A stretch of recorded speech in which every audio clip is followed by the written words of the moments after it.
Hello, everyone, and welcome to Police Off the Cuff Real Crime Stories. I'm your host, Bill Cannon. I'm a retired 27-year veteran of the NYPD. I retired out of Manhattan North Homicide Squad as a detective sergeant. With me today, I have my co host, excellent detective from Intelligence Division and the 60 Squad, Phil Grimaldi, all the way from Brooklyn. Straight out of Brooklyn, I should say. How's it going today, Phil? Pretty good, Bill. Thank you for having me back. It's great having you here. I think the people in the chat love Phil Grimaldi from Brooklyn. They like it that you're coming straight out of Brooklyn. Anyway, folks, Police Off the Cuff and Real Crime Stories, thanks to you guys, the fans of this show, we've added like another almost 4,000 subscribers in the last 2 weeks. And we have a lot of people to thank for that. Most of you guys who are in the chat right now, we thank you for liking this show. We thank you for subscribing. We thank you for giving a thumbs up. Some of you other folks joining our Patreon, we really appreciate that too, because that helps us keep this show alive. You know, nothing these days is for free. We keep the show going. And, you know, if you want to keep in contact with us, we're on Instagram. That's our Instagram address right there. And we're trying to grow. And one of the main architects behind this who's helped us grow a great deal is Duty Run. And everyone knows Duty Run because most of you guys that are fans of this show are also fans of Duty Run. On the screen you see right now, you can subscribe to us on YouTube and leave a comment. Let us know what you're thinking, all right? Or you can follow us on Facebook. And we also have a website that you could check us out on our website. And that's policeoffthecuff.com. We got a lot of stuff on there. We got a lot of good things coming up. And we'd appreciate if you'd, again, subscribe and give us that thumbs up. You know, Phil. Bill, I want to just make one comment about what you were just saying. Sure. I know from internally what goes into this show. And Bill, you've really knocked it out of the park. A lot of times you're coming up with some fantastic guests. And I know that the effort that you put in and all the hard work you've been for the last, I can't even imagine how many episodes you've done. But hat off to you, and I know that you're always working on it, and we're going to continue to do great shows. And welcome to all those new guests and the new subscribers. Phil, thank you so much. I really appreciate that. And you know, as they say, birds of a feather flock together, and that's why I choose you to come on these real crime shows. You got that that knowledge database that I really appreciate. You know, folks, this case now is 31 days old. And we're talking about the missing case of a 5-year-old girl. And I mean, it's too hard to just imagine if this was your little girl about how you would be freaking out over this. You know, I mean, it's just too much to imagine that, you know, the grief and the upset nature of this. There she is with her 3 little brothers. It's too hard to imagine, but we're going to approach this from a law enforcement perspective, because that's where me and Phil came from. Phil and I, proper English, I'll use the proper English. That's where we came from, is a law enforcement background. And one of the things I think we always have to go back to, and I'm always enthralled at, was the very first interview. And I'm gonna show that interview because I think it's extremely pertinent to this case. And I'm just gonna play it. I'm gonna play it again. I'm gonna put it on the screen. And I'm going to play it now, and we're going to just analyze that. A lot. I know she didn't walk away from this property by herself or off this yard by her swing. I feel in my heart that somebody has came up here and took her and has lured her away from here. Me and my mother and her were planting flowers. And we went in after we got done washing our hands, and she got a piece of candy from Grandma, and she wanted to go back over and see her brothers. And I said, okay. And I walked her all the way over to the porch, and I watched her walk into the kitchen where the boys were watching TV. And I told the boys, I said, watch Summer. I'll be back. And within 2 minutes, I came back. And I asked the boys where their sister was, and they said, she went downstairs, Mom, to play with her toys in the playroom. I said, okay. And I yelled downstairs for her a couple times, and I didn't get no answer. which was unusual because usually she always answers me. And so I went down there to check, and she was nowhere in sight. She was just gone. I don't go on walks around here or runs because I'm scared of the bears and snakes and even the coyotes that are around here. Well, whoever has my daughter, I pray and hope that they have not harmed her and they bring her back to us safe and sound. Just go to the FBI, the police, and clear it up. And I don't know, it seems kind of elusive. It's really strange that I've never seen this truck and I've never heard of it until just recently. But I wish they would come forward and explain themselves. And if you're not a suspect, at least come forward and say what you've seen. She was a tomboy. I shaved my head. She wanted to have her head shaved like me and the boys did.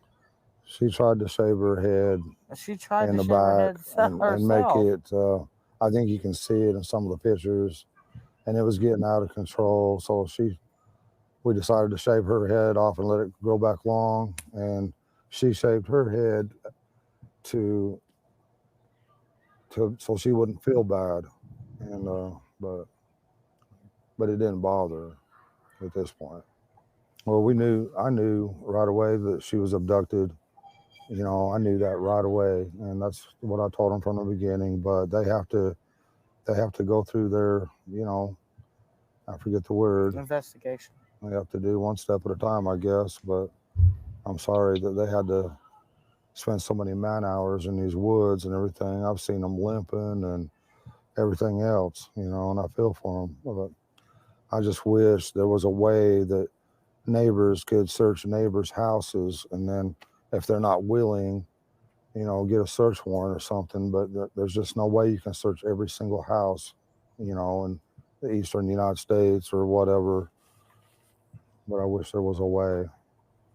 Just thankful for the person or persons that's doing that, out of love, and trying to get information and trying to get her found. We thank them from the bottom of our hearts. That means a lot. And we thank everybody who's trying so hard and praying so hard. And she's an awesome young lady, and we just want her back. But, there's always going to be haters, and it's always going to be that way in this world. And we just want to focus on the good friends and Christian people that are trying to help us and praying for us and praying for Summer. And we thank them from the bottom of our hearts. And that's the kind of people we try to relate with and socialize with. So we don't know anything about, no red truck, or we hardly know many of our neighbors. Because we just try to be around good people. And we do have good people in this area. We found out since this has all happened. We got some real good neighbors and good folks everywhere. But the most important thing is to bring Summer home safe. I'm sorry that you feel this way about us, but we love our children with everything we have. We've never went without, thanks to Summer's daddy and my husband. He's always provided for us and has worked as much as he could and can, and still is. And I'm sorry that you guys feel that way, but... What do you think, Phil? Well, I think that interview is very telling. I'm not a body language expert. However, I do have extensive experience with interview and interrogation. And from that interview, it looks like when there's specific detail being told about the day that she disappeared, the mom seems to direct her answer away from the person that's asking the question. She always seems to be looking away when she's talking about a specific detail. But however, when she's talking about an opinion of, that the husband took care of them and Summer's dad kept them from having want, basically taking care of the family, she looks like she's looking directly in the direction of the person who's doing the interview. Now, that doesn't mean that she's responsible for the disappearance and whatever happened to little Summer. But I just think that she's not, from the body language that I'm seeing, it doesn't look like she's being 100% honest in her answers. The look obviously is, not very good. They both look like they might be on some type of intoxicant, could be prescription drugs, God only knows. And then also the father talks about the bizarre behavior. He said it got out of control with the shaving of the head. That's kind of a little bit of a red flag for me. Like, what was going on in that home that this kid decided to shave the back of her head, and when the father's words, it got out of control. They decided to shave her whole head so it would grow back long. So, there's some kind of behavior that was exhibited in that interview that I don't like. There's also the past behavior about the shaving her head that I don't like. And again, I don't have privy, you don't have privy to the case folder. We don't know exactly what direction that law enforcement is going in. But based on that interview, there's a few red flags that I think need to be addressed. Again, the body language, I'm not an expert on it, but I do have a lot of, as you do as well, Bill, experience with interview and interrogation. And body language a lot of times does tell you whether or not a person is being truthful or dishonest. So those little couple of things just off of that interview is what I would be focusing on. Phil, I don't like when body language experts talk in absolutes. For example, different body language is different for different people. So certain people exhibit certain types of body language, and that's indicative to their personality. Agree with you 100%. And I'll let you finish and then I'll add something to that. But I agree with that 100%. Yeah. So when you get alleged body language experts that just across the board say, oh, he's crossing his arms, he's being deceptive, or he's being defensive. Oh, he's rubbing his face. Oh, that's another sign of deception because he's trying to hide his face. It can't be viewed as across the board. That's what it means. Each interview is different. Each person is different. And in the context of the interview, that is how body language has to be analyzed. That point that you just made, I think, is exactly right on point. I think that body language experts usually speak in generalities, and it's okay. I do feel that body language for me in my interviews is exactly to the point what you said. As I would speak to a person and I would start to develop a rapport with them, and I see when they're talking about something that I know is fact, I kind of pick up on their body language. It might not be something very, very direct, but it might be something as easy as they're looking away when they're answering about specific details. Whereas when I'm asking them pedigree information or something that I know the answer to, they're looking directly at me. So, you're going to develop that sense of body language, just as you said, Bill, over the course of time in an interview. 100%. I agree with that.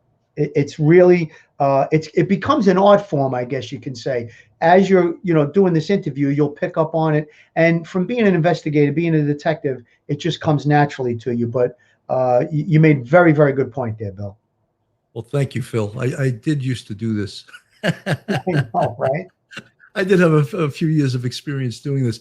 One of the things I want to get back to, folks, is that a police procedure in a missing person case, when they get called to a scene, especially what we would call a special category missing person, which this is, it's a child under 10, and also under circumstances that indicate involuntary disappearance. So it's a special category. The first thing the police should do or should have done is to search the house that she was reported missing from. Do an extreme in-depth search of that house. I'm sure they did that. That's police procedure 101. And I'm just really telling that for the benefit of all listeners, not for the benefit of the police. I'm sure the Tennessee Bureau of Investigation, the local police, and of course the FBI is in on this case. They know what they're doing in this case. So that's the first thing. You want to make a comment on that, Phil? Well, I think right off the bat, you look at the JonBenet Ramsey case. That was one of the first things they did, and they found her in the home. So, I mean, like you said, that's police procedure, routine police procedure 101. You'd search, you'd start in the home, and then you'd, go out, search the immediate area around the home, and then you would go further from there. So, yeah, that's obviously, I would say 100% that was done. You know, one of the things now, she was reported missing on June 15th at allegedly 6:30 at night, give or take a few minutes here or there. Now, that day is the day that is very suspect and is causing a lot of people to ask lots and lots of questions. Now, that morning, and I don't want to give specific timestamps because we don't really have the specific timestamps that are available to the police. As I said, we're not privy to the case folder. NYPD Captain Andrews DeStefano, thank you so much for the $4.99 super chat. He's one of our good friends, a big supporter of Police Off the Cuff, Real Crime Stories. Now, with that said, they went to 3 or 4 different locations. They were supposedly in the car was the 3 boys, Summer, and the grandmother. And at some point, they picked up a 15-year-old boy by the name of H. And they allegedly there were 3 or 4 stops. One was the hospital. One was the drugstore, right? Walgreens drugstore to pick or drop off a prescription. The other one was a convenience store where they picked up the milk jugs where later on someone was seen sleeping on with a head against. And the other place was a swimming hole where they killed about 20 minutes prior to getting all their errands together. Now, that's a lot of things to have on a timestamp. And Phil, you know, and as well as I know, if we were the investigators in this case, we would have exact timestamps on all those stops. And one of the ways you can do that is A, Walgreens, what time were they in there based on the video in the store, based on the receipt from the cash register? What time were they in the convenience store? Same thing, video, receipt for their purchase. The swimming hole, basically they took pictures at the swimming hole. So Right. there's another timestamp. Going back to drop off H, that's in their cell phone hitting cell towers at a very specific location. So all of these activities are generating timestamps, which we, being internet guys, Real Crime Stories, we don't have the exact timestamps that the police have. I know there's a lot of internet sleuths that swear they know the exact timestamps, and I don't think that's very accurate. But that is very, very, very important, those timestamps. Of course, that's important. And I think what you alluded to was there's 3 or 4 stops. The immediate thing that I would request after getting that information, if I was the investigator assigned to the case, I'd want to go to those locations and do a canvass and try and find witnesses to see if they saw Summer with them when they went to this hospital and they went to this convenience store and they went to Walgreens and the swimming hole. So there would have to be some canvassing done for witnesses to see. Now, just because those timestamps, 100% right, Bill, you got receipts and you got video cameras, we might be able to place them there. But was she with them? That's going to be an important factor, because just cause they're reporting that she was with them at all those places and then they claim she disappeared from the home doesn't mean that it's true or that's what actually took place. So I'm sure that the investigators probably went and canvassed these locations to find out. Maybe a person might have, noticed a cute little kid, and yeah, she was there. So they'll have not only a time frame and a time stamp of exacts what time they were at these locations, but they'll also have information. Was Summer with them? Which I think is very important, because if the family members or whoever's reporting it is suspect, their story might not be 100% correct. Obviously, she could have disappeared the day before or earlier that day or something. So I think that's very important points that you brought up, Bill. Kim Claflin in the live chat, she wrote, if you go back and look at pictures of that baby for the last year, look at the major changes in her face and behavior. She was always protecting her crotch area. Now, I don't know if that's a fact or not. That's something probably that a child abuse expert might be able to spot, or a sexual abuse expert.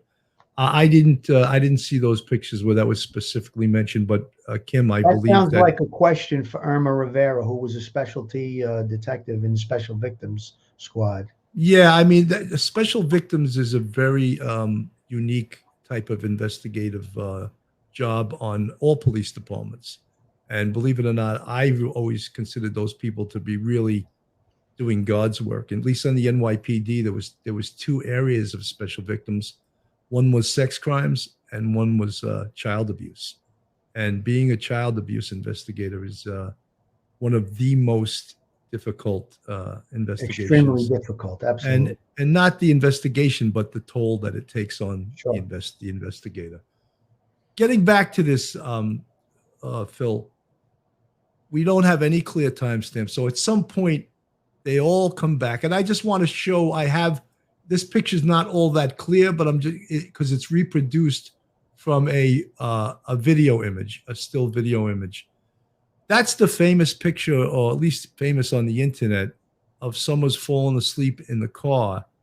And I guess this would be after the swim, after the convenience store, after the drugstore, dropping off H. I don't know the exact chronology of that, but Barbara Butcher, who is a retired chief of staff of the New York City Office of the Chief Medical Examiner, who is the most knowledgeable scientist I know on the science of death. She looked at this photo, and the one she looked at, of course, was much clearer than this one. And she said there was no doubt in her mind from analyzing this photo, based on many factors, that Summers is alive. The pinkness of her lips, the way she was holding her hands, the fact that the way her neck tilted. Barbara, she was on the show last week, and she gave many, many reasons why she felt that Summers was alive.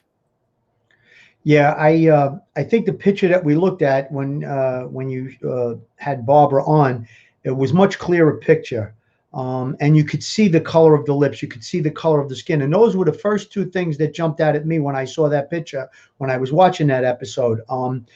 It was obvious to me that that child was not deceased. Barbara Butcher basically came to that same conclusion. And there was just so many things that we went through, or that you guys went through on that episode, that indicated that that looked like a sleeping child, that she wasn't deceased.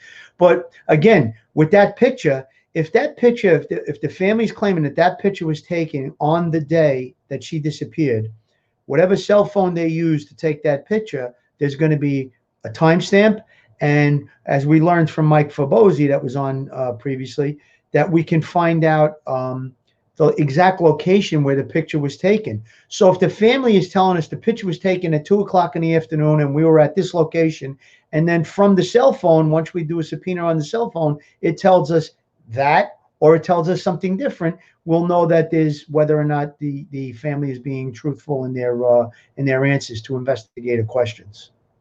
You know, some of the folks in the chat are claiming that Don Wells is a noted sexual predator, that he abused his own sister from the age of 5 onwards.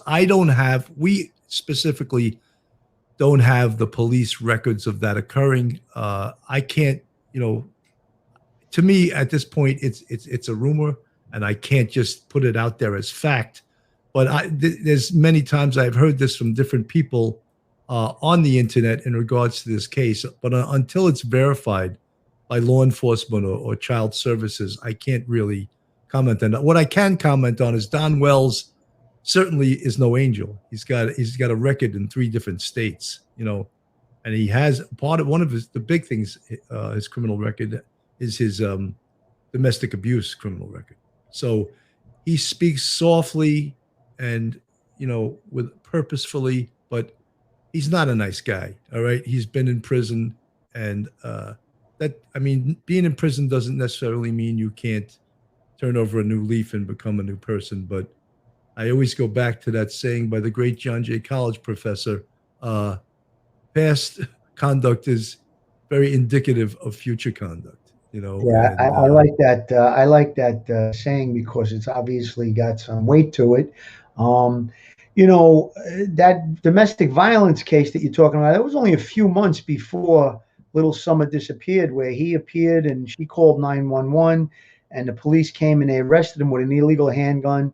The judge issued an order of protection for the mom and for the family, and she dropped the charges eventually.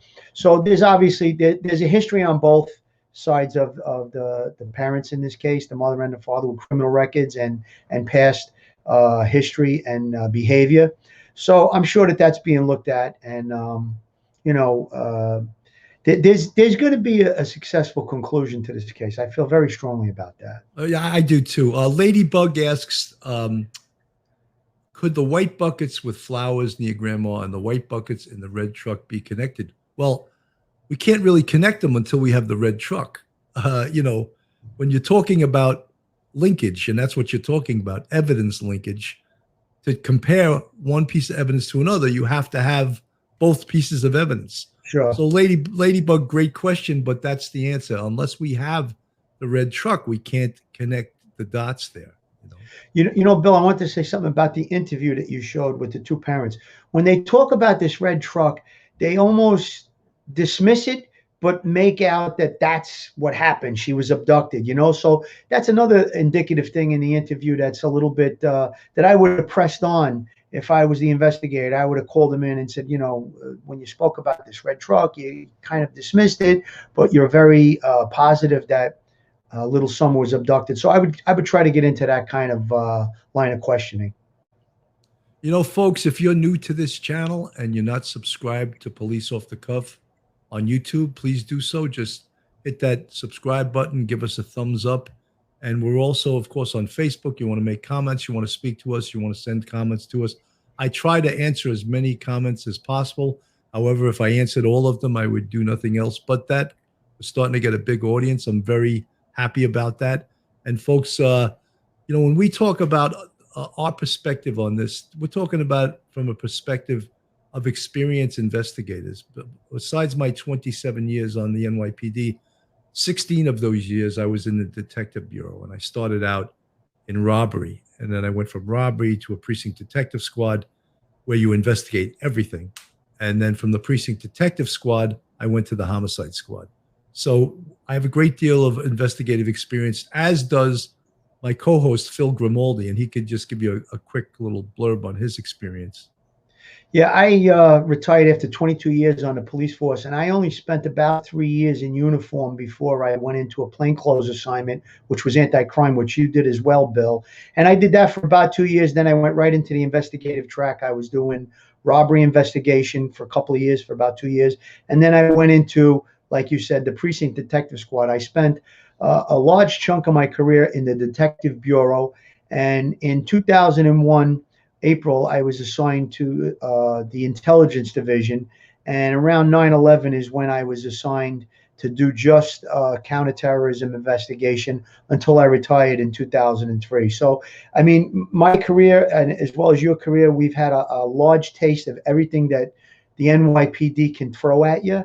I would not say that I did everything that you could possibly do, but when it comes to investigation, I had pretty good experience, as you did as well, Bill. And homicide investigation is a little bit different than a lot of the other investigations, because the responsibility that's put on you when a person dies and is killed is a tremendous responsibility, and you, so to speak, have to speak for the dead. You are now trying to get justice for that person. Now, I'm not saying that in this case that it's a homicide investigation. All indications are it might lead to that based on the fact that she's missing for so long. I hope not. I hope I'm wrong. I hope and pray to God that she's alive. But just trying to give a background on what we do, or what we did as detectives, and working in the detective bureau for the NYPD, as well as homicide investigation. Tim Acosta, thank you so much for the $5 super chat. And Tim makes a comment that the parents are responsible for the safety and well-being of a 5-year-old, whether they were involved in her disappearance or not. And that's his opinion. And I agree with you, Tim. You're 100% correct. The buck stops with the parents. That's for sure. I just want to get back to the investigation. Something, let's go to a quick commercial break, and we'll get right back to the investigation we'll switch gears, but I just want to read this little message. Folks, if you're looking maybe to move down south to a warmer climate, a climate with less taxes, a climate maybe politically more friendly than New York, among other places, Carol Waters sells real estate down in Myrtle Beach, South Carolina. For 20 years, she was a bartender at Fitzpatrick's Hotel in Manhattan. Her and her husband, Rob Mayen, who was a former NYPD police officer who later rolled over to the fire department, are a team down in Myrtle Beach. In fact, they're $1 million salespeople. So whether you're looking for a condo, a rental home, or a regular home and you want to move down to Myrtle Beach, give Carol Waters a call, 914-261-6681, or you can email her at carolwaterssellsmb@gmail.com. Hey, Joe Murray is a terrific trial attorney. Joe is a retired member of the NYPD for about 15 years on the police force, and he is taking that knowledge and expertise into the law field. So if you have need for an attorney, God forbid you wind up with a problem, you can get a hold of Joe Murray at jmurray-law.com. That's his website, jmurray-law.com. He can also be emailed at joe@jmurray-law.com. That's joe@jmurray-law.com. And his telephone number is 646-838-1702, 646-838-1702. Joe Murray, terrific attorney, big supporter of Police Off the Cuff. You can catch him on previous episodes and on Duty Run Show as well.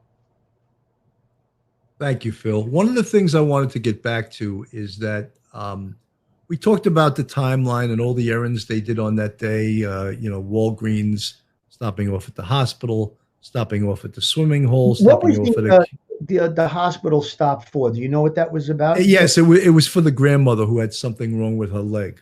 Okay. Which also brings to point later on when they claim they're out planting flowers. It was like an emergency room visit, or? Yeah, somewhat like that. She was Okay. visiting to take a look at her leg.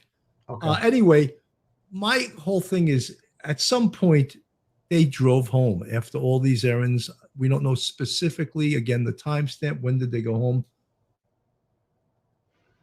When did Summer ever get home? That's my thing.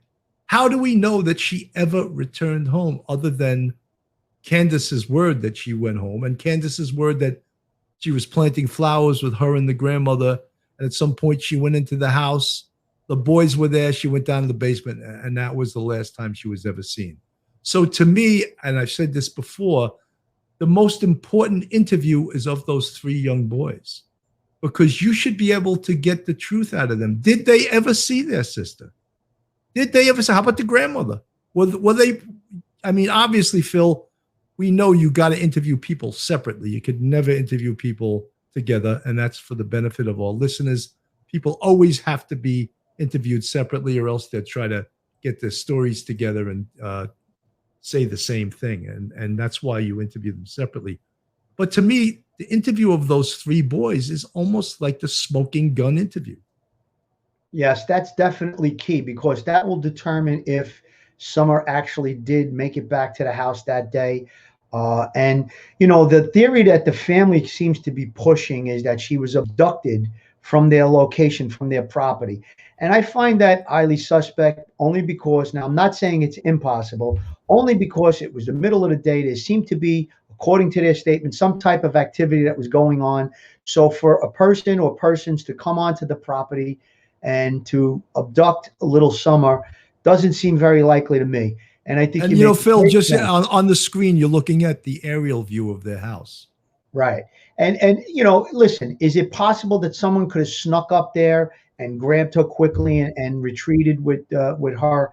I doubt that there would be no kicking and screaming and, someone else that was home. It wasn't like there was only one person home. They could have been down in a basement with a radio playing and not hear it. There was a lot of people at home that day, according to their interview and to their statements.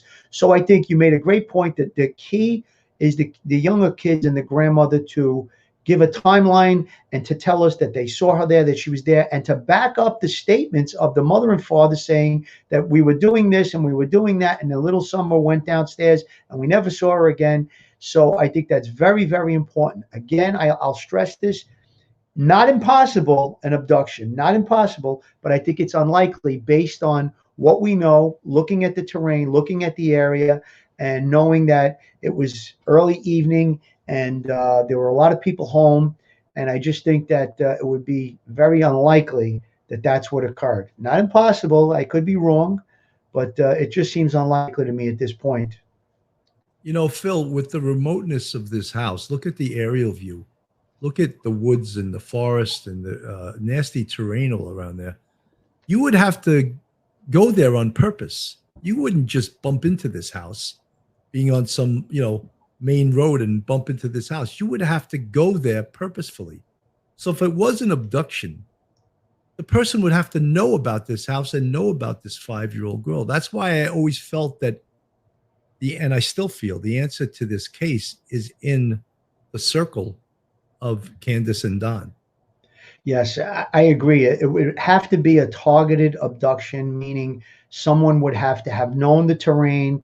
They would have targeted the young girl, and that's not impossible. It's still quite possible. But I think that based on, and I've said this before, the way that law enforcement seems to be moving in this investigation, doing these extensive searches, and their posture in this, I don't think that that's where this thing is going, where this case is leading. So again, don't have knowledge, intimate knowledge of the case folder, not part of the actual investigation, just making it an educated guess based on what I'm seeing and what knowledge and information we do have. Yeah, I mean, I'm just going to put the incident commander on the screen, who they've been, they're still doing this search, but it's sort of been toned down a little bit, the search. It's not at the level it was, and you can understand it can't possibly be because of the size and the amount of people that would be necessary to keep this investigation going. It's going back. Right now, in essence, all we're pretty much going off of is, like I said, is anything credible leads, credible information. Officials announced on June 27th that the ground search for Summer Wells would be on an as-needed basis. I don't feel like that I made the decision to quit. We haven't quit. It was just we had to scale back, get our bearings back together, allow these people to rest and recuperate, to figure out where can we go next, what can we hit aggressively next, what can we do to find Summer Wells. Tim Coop led almost 1,200 people from 120 different agencies during the 13-day search in the Beech Creek community. That call to scale back still weighs heavy. Speaking with command staff, speaking to subject matter experts that were involved from other agencies, out of state, getting together every day. Hey, this is what we've covered. This is the probability. This is putting all these things together to make the decision. I can say made the decision easier, but it didn't. Still, at the end of the day, it was very difficult to make the decision of scaling back operations to only go off of credible leads. Coop is still working with authorities as tips come in and is in touch with those who assisted from in and out of state. He assures that every crew is ready whenever the call comes. Even if it's ground that has already been searched 1 to multiple times, be in contact with TBI, Hawkins County Sheriff's Department, if it's something they feel as though needs to be a credible search, needs to go back in and look over things again, we're right there with them. Captain. So you could see, Phil, a massive job that is, the massive job to search the amount of acreages. What he said, there was like 1,200 people searching at one point. Yeah, I mean, the reality is that in the beginning, it's a search and rescue type mission if there's a chance that she's lost in the woods and still alive. And maybe they scaled back because a period of time had passed. And if, she was lost in these woods or that the chances of her being alive diminished. So that may be why they scaled back. But, I would really love to have intimate knowledge to really make a good assessment of what's going on, because if I just have a feeling that they know where they're going with this. I'm sure that the early on investigation, interviews, all the things that we talked about were done, and we don't know the results of those things. We talked about the interviews of all the locations where they had stopped. We talked about the interviews of the brothers, and we talked about the interview of the parents. So whatever the results of those interviews and what other evidence was recovered, we don't really know. So that would give us a much better idea of where this case was going, Phil, one of the things that I always like to talk about, and that comes out of my being a criminal justice professor for 10 and a half years, and that is the art and the science of investigation.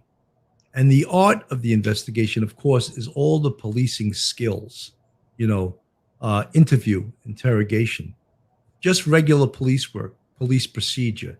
That's the art form. The science is what we talked about the other day with Mike Fabosi, talking about the electronic devices, the cell phones, the cell towers, all of the possible. We spoke about geofencing the other night with Mike Fabosi, which was a topic that is pretty damn complex. We talk about license plate readers that scan thousands of license plates. And that is part of the science also, because that data is available to investigators. Of course, cell towers, tolls, toll booth cameras in stores, electronic devices of all kinds, laptops, computers. That is the science of the investigation. Of course, so is forensic evidence. And right now, there is no forensic evidence to this investigation. But when the art and the science of investigation comes together, that's when it becomes much more powerful. And that's when we're going to get results. Bill, you're 100% right on that. And I think that, a lot of people don't really know that when a homicide occurs, the prosecutor in the area become involved in the case. So they have an input on direction. And a lot of times, they'll base their input on interviews. And we don't know if there was any search warrants where evidence was recovered. We don't know anything about that. So there may be some things that we're not being able to include because we don't know. But I think that the fact that she hasn't been found and the prosecutors are probably very plugged into the case, and they may be, holding off on making any statements or pointing any fingers because they want to try and find her. And then I'm sure there'll be developments with the local district attorney's office or the prosecutor, whoever it is, that might shed a little bit more light on the things that did occur. Maybe, talk about how they came to where they're going to be in the future. So that's one of the things that happens in homicide investigation. The local prosecutor is usually notified on the day. If it's a homicide, they're notified right away. In a case like this, even though it's not a homicide case yet, I'm sure the local prosecutor is involved because they're going to play a big part in, search warrants and subpoenas and things like that, especially electronic devices. Phil, I'm being advised in the chat by K.H. Walker that the boys did not go on the errands or the swimming trip. I was, K.H. Walker, you may be 100% right, but I had seen some pictures of the boys swimming. And that's why I say we can't depend on the information on the internet to be 100%. We're not privy to the case folder. That's something I would know 100% if we were privy to part of the actual investigation and not the internet investigation of this. But K.H. Walker, thank you very much. If that happens to be true, I will check on it to see if that is in fact true. But it still is important in the way that the boys allegedly saw Summer go down into the house and go down into the basement. So that's one of the most important things that we were talking about. The other thing, when I talk about the art and the science of investigation, I would imagine because this family seemed to have some problems that they must have had a social worker assigned to the family. They had domestic violence issues. It seems like the mom and the pop potentially have drug and alcohol problems. I would think that social workers would have been notified when that collar went down where she had the husband arrested with the gun. I mean, there's children in a home. If they weren't notified, they should have been. But I didn't mean to interrupt you, Bill. No. And my point being is that social workers are also investigators. What do they know about these kids? What do they know, about the family? What do they know about Summer? Those are that's part of the big investigation. It's really part of the big investigation. I just want to bring this up too. I have two boys. They're grown men now. But when they were younger, my wife and I both worked full time. So we had what's called au pairs. We had girls from other countries come. They lived with us and they watched our kids. And I knew, of course, from being a police officer, I wanted the amount of people that had access to my children kept to the barest minimum. And one of the first things I always asked the au pair was, do you have a boyfriend? Oh, you do? Fine. Don't ever bring him around my house. And I mean, that may sound crazy, but it's not crazy to me. I'm glad you have a boyfriend. I hope you're very happy. Just don't bring him around my house or around my kids. If I hear that happen, you're going to have some problems, And the reason I'm bringing this up is because who were involved in the circle of Candace and Don Wells? Who were in their circle? There could have been some, I love that expression, birds of a feather flock together. They weren't hanging out with, they were probably hanging out with people that were just like them. And I hate to pass, but we've seen who they are. They both have criminal histories. They both have alcohol and drug problems. You think they weren't hanging out with the same people? So in that circle potentially could be a wrongdoer that was around their children. Sure, 100%, Bill. And I agree with you. I mean, I have three daughters, and we always tried to keep the circle tight, so to speak, of who was around them.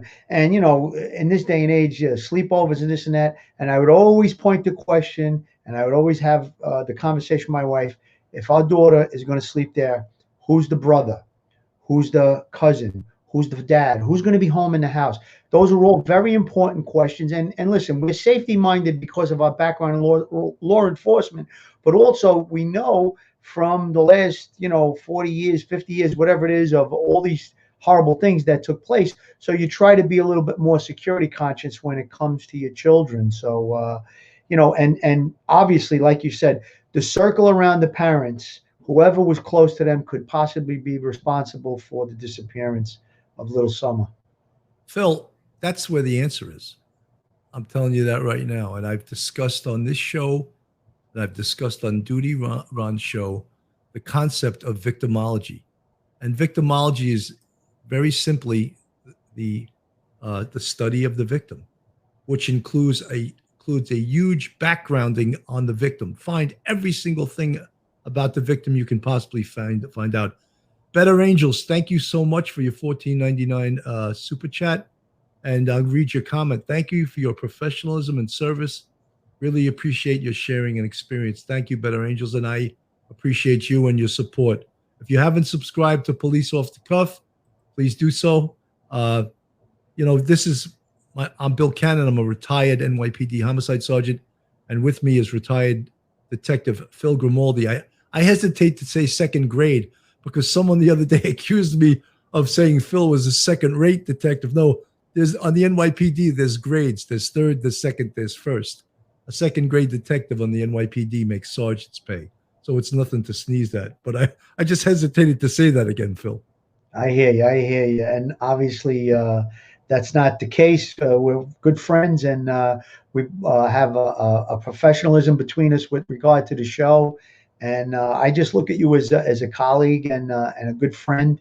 And the show is obviously doing well, and it's a testament to your hard work, Bill. I've known you for a while, and just about every time I've been talking to you in the recent past, you've been doing something for the show, whether it be booking a guest, doing a banner, trying to improve things, hiring a producer and stuff. And, Duty Ron as well did a lot to help this show along. And we talked about that earlier, but I'm very, very proud and very impressed to be part of it. Thank you, Phil. Rebecca M. in the chat says, have they checked for videos of them at the hospital? Hang on, at the hospital, the drugstore, the grocery store, did they stop for gas? Rebecca M., that's one of the checklists that I'm sure that the detectives, the investigators have done. They would go to all the stops. They would check all the timestamps. They would collect all the video. because there's something in investigation where if you can't rule something in, then you got to rule something out. And part of the timestamp stuff is to just not rule things in, but potentially rule things out. And that's why when you hear me and Phil speak of timestamps, they're just so important, because they can totally change everything. They can refute information. They can say, oh no, they couldn't have done that because they were here at that time. So that's why timestamp information is so important. I want to just, Phil, here we are. We're in 31 days after she was reported missing. Investigators, first responders, the local police, they got to be getting frustrated. They want to solve this case so much. I mean, you saw how passionate that captain was from, I think it was the local fire department. He was almost in tears, it seemed, and he's probably overworked, and they are so passionate to try to find this girl. So having said that, even the investigators have to have a level of frustration right now. Can you maybe speak upon that a bit? Yeah, I'm sure they are frustrated, and especially the searchers. I mean, they're going through some heavy terrain. I mean, they're talking about bears and snakes and coyotes and all of that. So it's obviously quite dangerous doing those type of searches. But there may be stuff going on behind the scenes that we don't know, and they may have a very good idea, and they just want to find Summer before they proceed with any further, let's say charges or anything like that in the case. So listen, police work is tedious. It's not easy. It's not like a 1 hour episode of Law and Order or NYPD Blue. A lot of things take time, especially when it comes to cell phone records and videotapes and things like that. These things aren't, they don't happen in a minute or two. So the frustration, I'm sure, is there. But if you're a professional, you just plow through the frustration and you move forward with the investigation. And hopefully there'll be a conclusion to it sometime soon. And that's what makes you get up every morning and proceed with your job, with your tasked with. 100%. Barbara Kaiser says, what about a dry drowning? She was underwater during their swimming trip. It can be up to 24 hours before pulmonary edema can set in and kill. Did that happen and the parents panicked? Barbara, could that have happened? I'm not saying it couldn't have happened. We don't know. We don't have Summer to do an autopsy and find out if in fact she's no longer with us, and we hope and pray that she is still with us. But if something like that did happen, then of course autopsy would determine that, or what the cause of death was. We don't even want to think about that, although it is 31 days, and it's we're talking about the frustrations of the investigators. In addition, what Phil just mentioned is that, of course, the investigators have a lot more information that they're not sharing with the public. And in one way, I admire that, but in another way, I get frustrated, just like a member of the public, that we're not hearing updated information on what may have happened and real solid information of the results of their investigation. But something, they're doing that for a reason. And historically, the FBI, of course, is always very tight-lipped. Phil and I, being members of the NYPD, we felt that the department gave too much information to the press, to the point that it endangered the case at some point. And we didn't like that at all. And it can actually really hurt the case. But they've been very closed-mouthed. One of the things I want to touch upon, too, is that they talk about this red pickup truck. And I have, this was put out by the Tennessee Bureau of Investigation. It's either a Toyota, possibly 1998 to 2000, maroon or red, Toyota Tacoma with a full bed ladder rack along with white buckets in the truck bed. Now, one of the things you have to realize about information like this is being given to them by a witness. Could be one witness, could be two witnesses. But witnesses tell different stories sometimes. I always remember the Beltway sniper case, which was a huge case down in Washington, D.C., where a sniper was just killing people, just shooting people at gas pumps in front of supermarkets. And there was rumored to be a big white truck at the scene of these shootings. And there may well have been a big white truck at the scene of these shootings. But guess what? The big white truck had nothing to do with these shootings. It turned out to be a Chevrolet Caprice that the guy was laying down in the back of the trunk. And that information never came out. But during these shootings, people were seeing a big white truck. So in this information, how pertinent is the red pickup truck? Is it the exact look? It's even when you read the description, it's more than one description. It's a Toyota or possibly a Toyota Tacoma. So they don't know, and it's either red or maroon. So right there, it's telling me they're not 100% sure what this truck, but there's some other good things about it, talking about the ladder, the white seats. Someone obviously got a very good look at it. And, Phil, you want to talk? We spoke about it the other night about the lawman search. You want to touch upon that quickly? Sure. I just, with regard to this truck, it sounds to me like, based on the timeline that the parents laid out, it was either seen in the area or maybe picked up on a video camera with regard to the time frame. That's what it sounds like to me. That because they were specific about saying that this vehicle might be not a person of interest, but possibly a witness.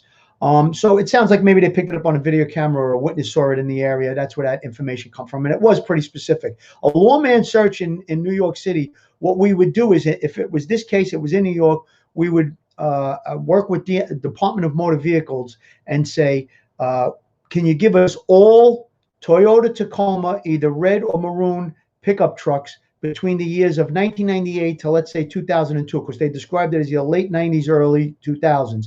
And then what it would do is we would go to a specific area. So we would go, let's say, to the county where these people live, and we would get every registered Toyota Tacoma pickup truck, either red or maroon, in that area, and you'd go and do interviews and talk to the people that own these vehicles. Were you in the area on that day?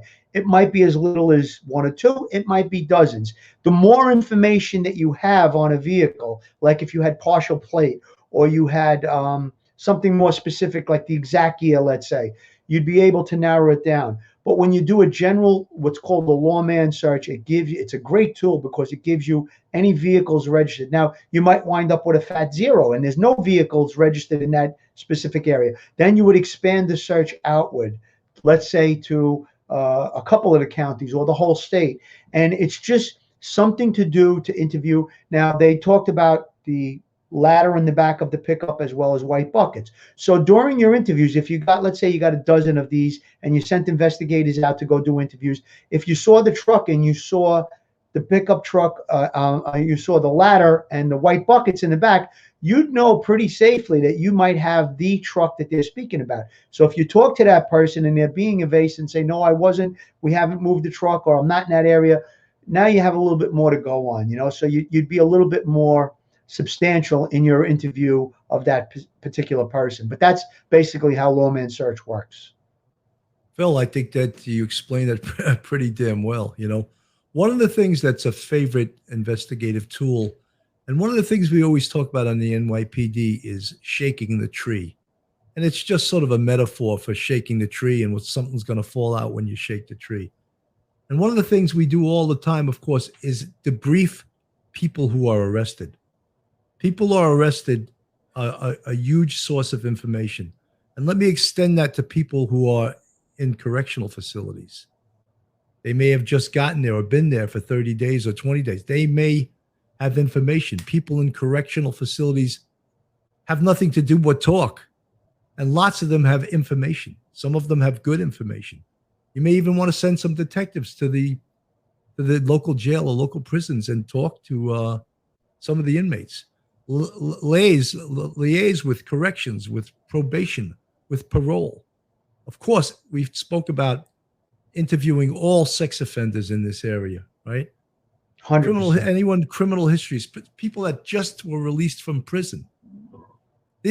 All this stuff is voluminous and so time consuming, and investigators have to really determine what is worth their while to do. You can't do every investigative technique I'm talking about. You have to sort of, determine what is the most important and what will potentially bear you fruit in this investigation. and then you You target also that have to type of have the stuff. manpower to do these things too, Bill. I mean, it sounds like they don't have a lot of manpower in the immediate area, but I'm sure they enlisted the state police and the FBI. So, doing all of these things, I think if you were really at a loss for a direction to go, and that's when all of these other things would come into play. But one other thing I wanted to touch on, you mentioned about the what they're releasing to the public. I always was a big believer in preserve the integrity of the investigation by not letting too much out. And the reason being is this: if you say specific things about what took place, like for instance, if a person is stabbed to death with a Bowie knife, and you mention the exact knife that was used, now when you go to do an interview, you'll know if you're in the right direction if they're describing the exact knife as opposed to a butter knife or something, something to that effect. So I like to preserve the integrity of the investigation by not releasing too much. However, there are times when you want to put stuff out into the media and get the word out. Like, for instance, if there's a photo of a video of a suspect or something to that effect. So I'm a big believer in working with the media to get things out. Rewards, that's always a good thing to bring information, like you said, to shake the tree, hoping for something to fall out. But then again, a lot of times, like you said earlier, in the NYPD, they'll release a little bit too much. And that always seems to be like a stumbling block that pops up in an investigation. Someone asked in the chat, is the local police handling in this investigation? And I know the local police is a very, very small department. Probably not used to a investigation of this scope and this large. So they also have brought in the Tennessee Bureau of Investigation as well as the FBI. So whether they're running it or not, I can't say for sure. But we have those other two law enforcement bodies that are assisting, and I'm sure they have a lot more experience in these big cases. And look, missing person cases are some of the toughest cases that an investigator will ever work. And, the longer it goes on, the more difficult it gets. Phil, you want to touch upon that?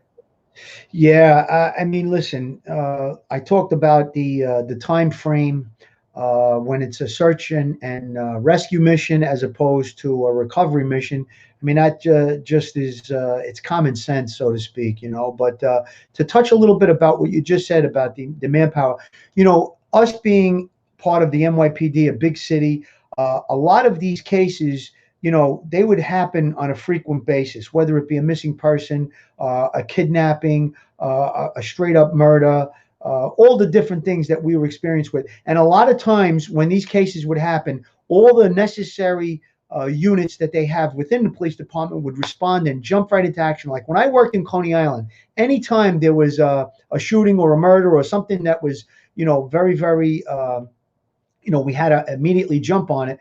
Everybody knew their place, and we would follow all the steps. They almost became routine. Who would be notifying, what you said earlier, like probation or parole, to try and find out parolees, sex offender registry, all the different things.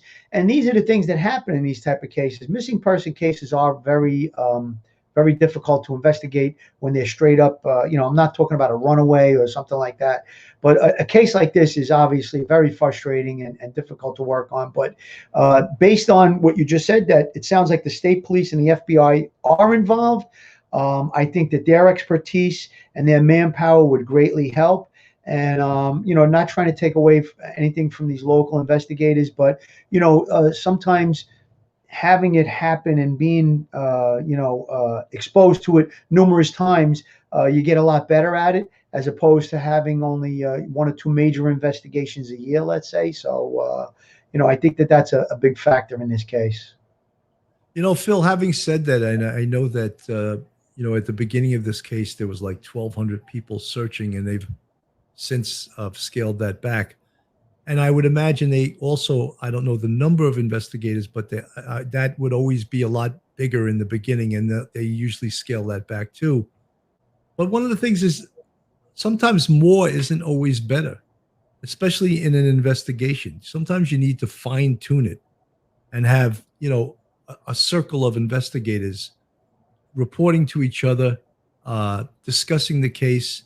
And I jokingly said the other day, I used to say to my detectives, hypothesizing and theorizing. I say it's good to hypothesize and theorize because that's how you run the case against each other. And I would say, stop hypothesizing. I can't even say it. Stop hypothesizing and theorizing and start typerizing your reports, Right, They didn't like when I said that, but it is important to hypothesize and theorize because you throw stuff at each other and whether it could be true or not. Marlena Cantu, thank you for the $5 super chat. She asked, could TBI be calling guy with a red truck a possible witness when he be a possible suspect? Maybe so. They don't scare him away. Marlena, you hit it right on the head. Of course, they could be doing that. Law enforcement doesn't always have to let you know their intentions. And they want to speak to someone as a witness who's driving that red Toyota truck.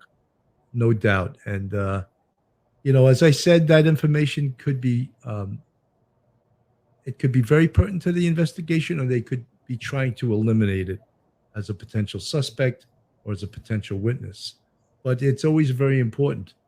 Phil, we've already been speaking for an hour and 5 minutes, and I promised you we'd only do like a half hour, but that never happens. You see, I lied to you, Phil. I'm sorry. Quite okay. It's quite okay. I'm sorry I lied to you, but when you and I get to talking, it's tough just to, limit it to 45 minutes. I think we hit a lot of good points today, too. And I'm sure that there's going to be developments in this case going forward. With the help of God, she's found alive. But if she's found in another form, and I'm sure there's going to be developments as we go along, and I'm sure we'll be talking about this case again. It would be fantastic to have intimate knowledge of the case, but we have to go on what we have, Yeah, no doubt. And folks in the chat, I want to thank you for staying with us in the chat. And if you're not subscribed to Police Off the Cuff, please go to the YouTube channel and hit the subscribe button. Give us a thumbs up. You can comment on Facebook. And we're going to stay with this case. We're going to come back as long as this case stays active. We're going to come back. In fact, I think this Sunday night, Duty Ron and I are going to go live at 9 o'clock and talk about this specific case. So if you could join us Sunday night at 9 o'clock, we'd really like to have you there. And Phil, you're always the best, man. Right out of Brooklyn, Phil Grimaldi. People appreciate your calm demeanor and your knowledge on this case, and we really appreciate having you on the show. Folks, I'm Bill Cannon from Police Off the Cuff, and with Phil Grimaldi, we'd like to say thank you so much for listening, and have a great afternoon. Stay safe, everybody.